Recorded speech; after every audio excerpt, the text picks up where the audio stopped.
문제 3번 부가가치세 신고와 관련하여 다음 물음에 답하시오. 3번에 1번 다음의 자료를 이용하여 1기 확정 신고 기간에 공제받지 못할 매입세액 명세서 중에 공통 매입세액의 정산 내역 탭을 작성하시오. 단 기존에 입력된 데이터는 무시할 것.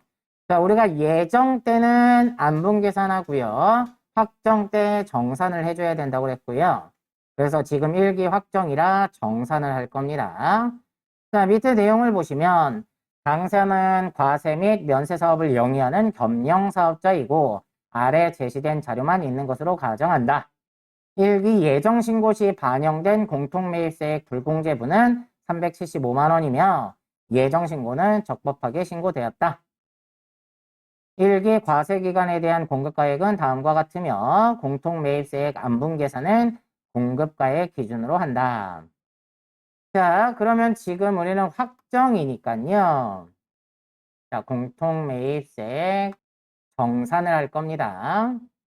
공제받지 못할 매입세액 명세서 들어가셔서 1기 확정이니까 4월에서 6월이고요. 우리는 정산을 할 거고요. 자, 공급가액 기준으로 한다고 했으니까 1번 선택하시고 전표 데이터는 불러오지 마세요. 부분은 생략하시고 총 공통 매입세액이에요. 자, 지금 확정이니까 예정 거랑 확정 거를 합쳐서 해야 되겠죠? 자, 그래서 총 공통 매입세액은 예정 때 1,000만 원이 있었고요. 확정 때 800만 원이 있었어요. 그래서 공통 매입세액은 1,800. 자, 그 다음에 총 공급가액은 지금 확정이니까 예정 거랑 합쳐야 되겠죠? 그래서 1기 예정 신고 기간에 과세가 2억 5천, 면세가 1억 5천. 1기 확정 신고 기간에 과세가 2억, 면세가 1억 5천. 다 합치면 7억 5천이네요. 그죠? 그죠? 그래서 총 공급가액은 7억 5천. 그 중에 면세는 예정 때 1억 5천, 확정 때 1억 5천, 그래서 3억이네요. 그럼 면세 비율이 40%가 되고요. 그러면 비불공제 매입세액은 아까 375만 원이라고 알려줬죠? 그러면 345만 원만 이번에 불공제가 되겠네요. 자, 참고로 예정 때 그럼 어떻게 375만 원이 나왔는지 한번 확인해 볼까요? 자, 참고로 설명드릴게요. 1월에서 3월에 안분 계산할 때 공급가액 기준으로 공급가액이 예정 때 1억에 공통매입세액이 1,000만 원이 있었던 거죠. 그 중에 총 공통이 과세가 2억 5천, 면세가 1억 5천에서 4억이었어요. 그죠? 그 중에 면세가 1억 5천이었기 때문에 375만 원이 됐었다라는 얘기입니다. 자, 참고로 설명을 드렸어요.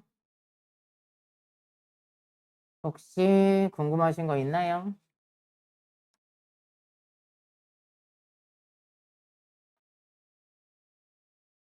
자, 없으시면 3번에 2번 갈게요.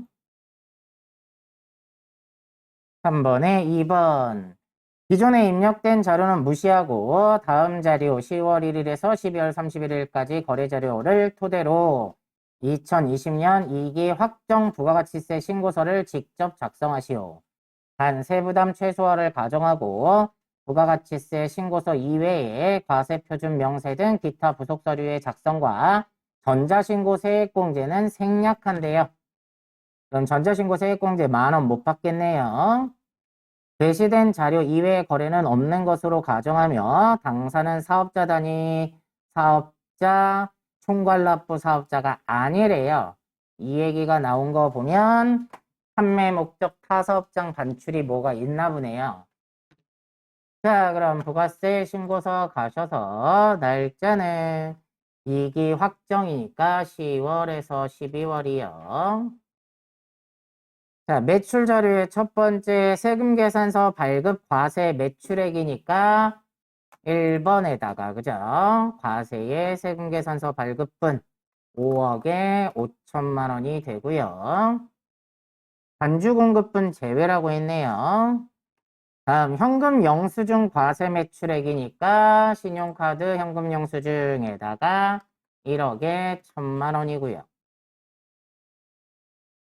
자, 세 번째, 얘 잘 보셔야 돼요. 간주 공급에 해당하는 판매 목적 타사업장 반출 금액이 700에 70이 있는데, 시가는 1,000만 원, 원가는 700만 원. 근데 원가로 전자세금 계산서를 정상 발급했대요. 자, 다 알려준 거네요. 그러면 전자세금 계산서 발급분에 해당한다는 얘기잖아요, 얘는. 그러니까 어디에 들어가면 돼요? 여기 1번에 세금계산서 발급분에 얘를 포함을 시켜야 돼요. 그래서 5억 700만 원에 5,070만 원이 돼야 됩니다. 간주 공급이긴 하지만 판매 목적 타사업장 반출의 경우에는 세금계산서를 발급을 해야 돼요. 그런데 아까 그래서 문제상에 당사는 사업자 단위 사업자, 총괄납부 사업자가 아니다라는 말을 해준 거예요. 만약에 총괄납부 사업자라고 하면 지금처럼 판매 목적 타사업장에 반출을 했을 때 세금계산서 발급을 안 할 거란 말이에요. 그러면 여기에 입력될 필요도 없는 거고. 이해되셨나요? 그래서 문제상에서 당사는 사업자 단위 사업자, 총괄납부 사업자가 아니다라고 알려준 거예요.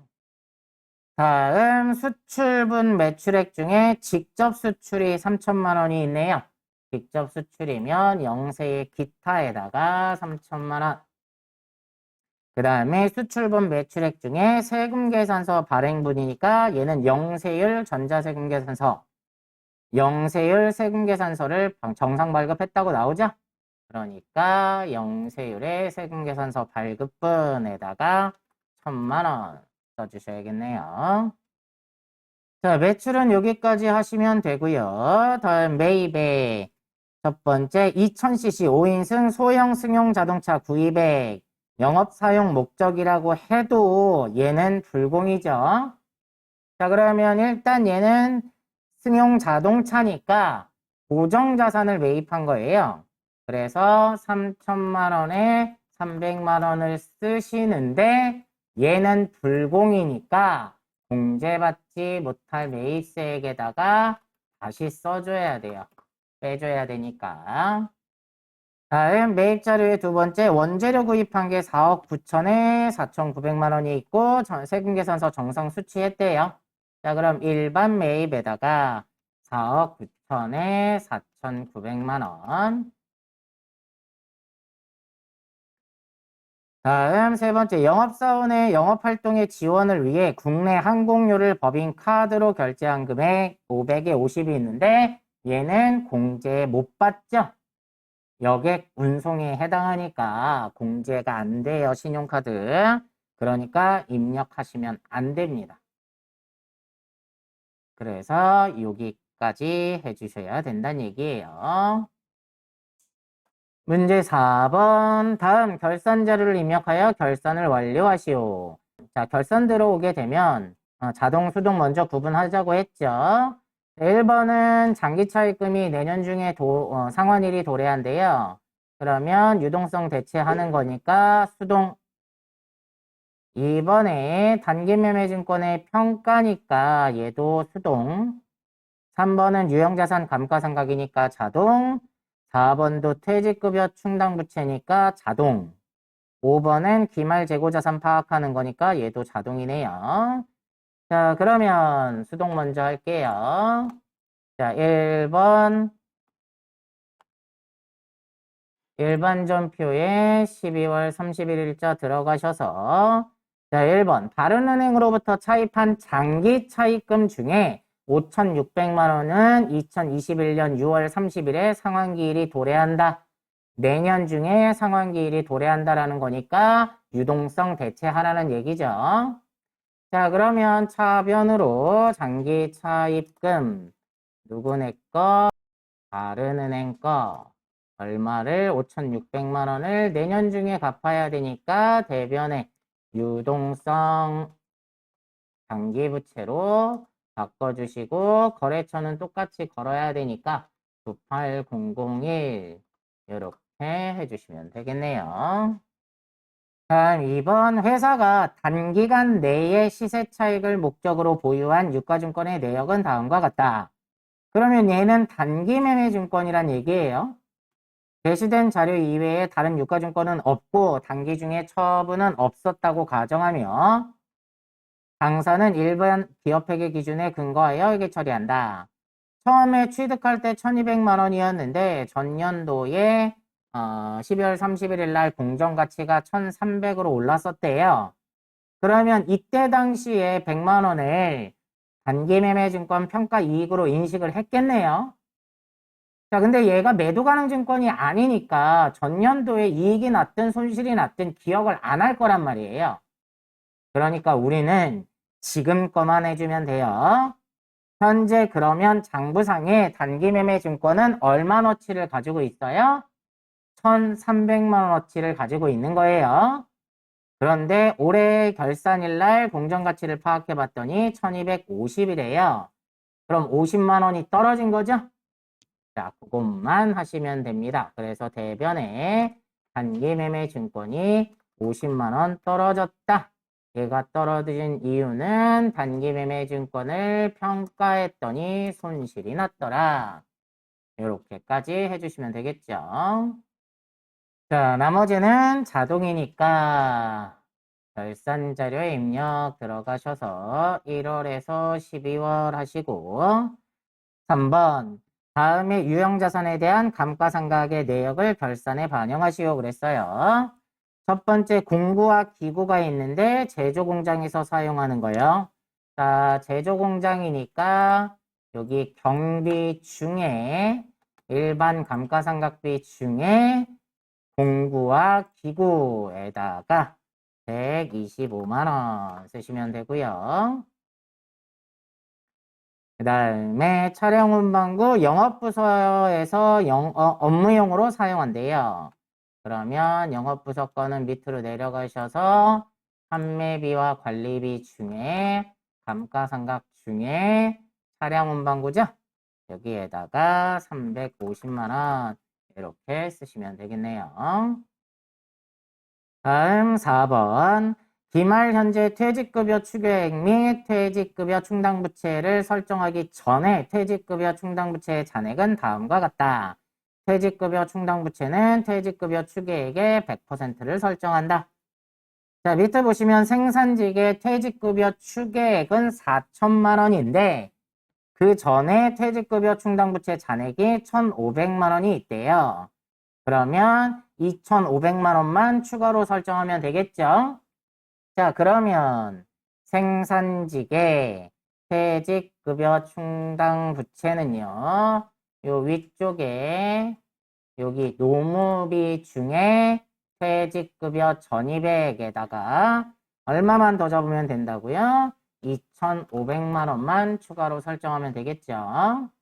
다음 본사 사무직은 퇴직급여 추계액이 2천만 원인데 퇴직급여 충당부채 잔액이 900만 원이 있어요. 그러면 1,100만 원만 추가로 설정하면 되겠네요.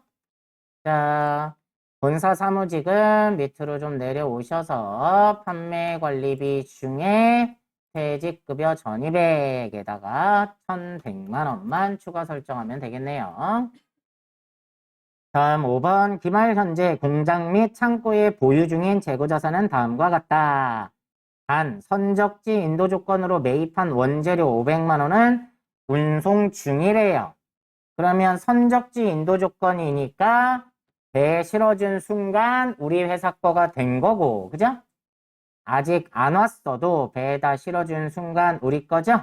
그러니까 이 500만 원은 기말 원재료 가격에 포함시켜야 됩니다. 두 번째, 위탁 판매 용도로 수탁업자들이 보유하고 있는 당사의 제품, 적동품이 600만 원이 있대요.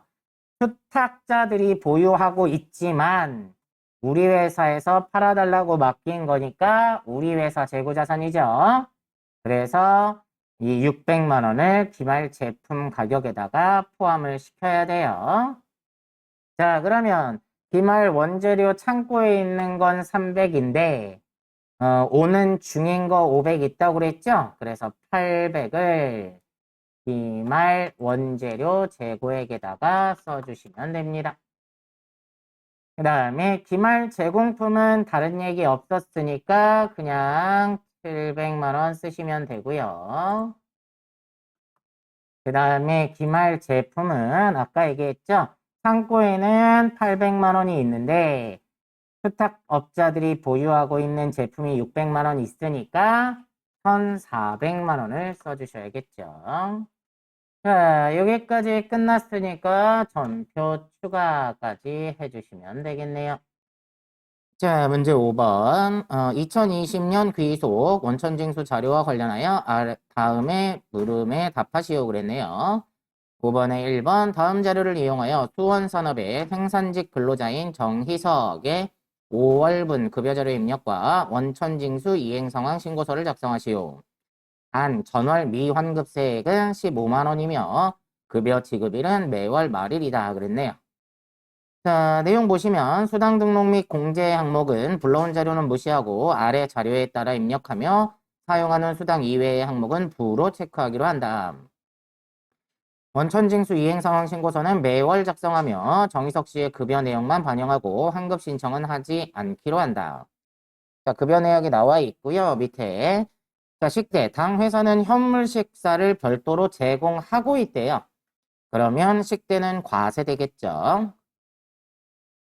다음 자가운전 보조금. 당사는 본인 명의의 차량을 업무 목적에 사용한 직원에게만 자가운전 보조금을 지급하고 있으며 실제 발생된 교통비를 별도로 지급하지 않는다 그랬으니까 자가운전 보조금은 비과세가 될 거고요. 다음 3번 야간 근로수당. 올해 들어 5월부터 업무시간 외에 추가로 근무를 하는 경우에 야근 수당을 지급하고 있으며 생산직 근로자가 받는 시간의 근무 수당으로서 비과세 요건을 충족하고 있다. 뭐 다 알려줬네요. 자, 그 다음에 사규에 따라 자녀 교육비에 대하여 교육 보조금을 지급하고 있다. 교육 보조금은 과세되겠죠. 자, 입력해 볼까요? 급여 자료 입력 들어가셔서 자, 일단 수당 공제 들어가시고 기본급 있고요. 상여는 없으니까 뺄게요. 직책 수당도 없고요. 월차 수당도 없고 식대는 과세라고 그랬죠. 그러니까 이 비과세를 부로 빼시고 과세로 식대를 하나 넣어줄게요. 자, 그 다음에 자가운전 보조금은 비과세 요건을 충족한다고 했고요. 야간 근로수당도 비과세 요건을 충족하고 자, 교육보조금 추가로 하나 넣을게요. 과세로 해서 교육보조금 해서 이렇게까지 넣어주시면 되겠네요. 자, 공제는 없으니까 넘어가시고 확인하시고 입력해 볼게요. 5월분 급여 지급일은 말일이라고 했어요. 자, 그러면 기본급은 150만 원, 자가운전 보조금이 30만 원, 야간 근로수당이 20만 원, 식대가 10만 원, 교육보조금이 20만 원, 국민연금이 85,500원, 그 다음에 건강보험이 59,280원, 장기요양이 5,040원, 고용보험이 12,350원, 소득세는 17,180원에 지방소득세 1,710원 맞네요. 자, 이렇게 작성하시고 모두 해야 돼요. 원천징수 이행상황 신고서 열으셔서 5월 비속 5월 지급이네요. 자, 전월 미환급이 얼마 있었어요? 15만 원 있었으니까 요거까지 작성을 해주시면 되겠네요. 자, 문제상에서 환급 신청은 하지 않기로 한다 그랬는데 만약에 환급을 신청한다 그러면 요 끝에 환급 신청액에다가 여기 환급세액을 써주시면 환급을 신청할 수 있습니다. 자, 지금은 안 하니까 그대로 두시고요. 여기까지 해주시면 되겠죠. 다음 5번에 2번. 다음은 박세도 랠리 부양가족의 국세청 홈택스에서 수집한 연말정산 자료이다. 아래 자료와 연말정산 추가 자료 입력 메뉴에 부양가족 소득 명세 탭을 참고하여 연말정산 입력 탭을 입력하시오. 단 본인의 세부담이 최소화되도록 적용하기로 한다 그랬네요. 자, 연말정산 자료가 나와 있네요. 하나씩 볼까요? 자, 그러면 연말정산 추가 자료 입력 들어가셔서 사원은 박세돌이고요. 첫 번째 신용카드 사용액이 나왔는데 본인이 신용카드 2,500만 원을 썼는데 자녀 박하늘의 영어학원비 250만 원, 자녀 박세희 장애인 전용 보장성 보험료 120만 원, 대중교통 이용액 50만 원이 포함되어 있대요. 근데 어차피 학원비는 교육비랑 중복공제 되느냐 아니냐를 구분을 하시면 되고 박하늘은 부양가족 볼까요? 잠시. 박하늘은 11살이에요. 그럼 학교를 다니고 있죠? 학원비는 중복공제가 안 되니까 교육비 공제는 안 될 거고 신용카드 공제는 받을 수 있겠네요. 자, 그 다음에 자녀 박세희의 장애인 전용 보장성 보험료는 중복공제 안 되죠? 그럼 신용카드는 공제 못 받을 거고 그 다음에 대중교통은 따로 입력할 거죠? 자, 그러면 2,500만 원에서 일단 장애인 보장성 보험료 120만 원은 안 해줄 거니까 빼고요. 그 다음에 대중교통도 따로 입력할 거니까 요거까지 빼면 2,330만 원이네요. 자, 그러면 연말정산에 신용카드 가셔서 신용카드에다가 2,330만 원만 쓰시고 대중교통에다가 50만 원 써주셔야 돼요. 다음 배우자가 또 카드 쓴 게 있네요. 현금 영수증 300만 원, 자녀 박세희의 음악학원비 150만 원, 자녀 박세희의 한약 구입비 30만 원, 전통시장 사용액 35만 원이 있는데 아까 박세희는 미취학 아동이었어요. 그러니까 학원비는 교육비 공제도 되고 카드 공제도 되겠죠. 그러니까 얘는 포함. 마찬가지로 박세희 한약 구입비는 한약이니까 의료비에서는 공제가 근데 이것도 좀 애매해요. 네, 밑에 의료비에 잠깐 보시면 자녀 박세희의 질병 예방 의료비 해서 여기에 한약 구입비가 포함되어 있대요. 질병 예방이니까 중복공제가 된다라고 볼게요. 그러니까 이게 치료 목적인지 그 얘기가 안 나와 있어서 좀 애매한 상황이긴 해요. 그래서 이때 당시에 시험 문제에는 써도 맞게 해줬고 안 써도 맞게 해줬어요.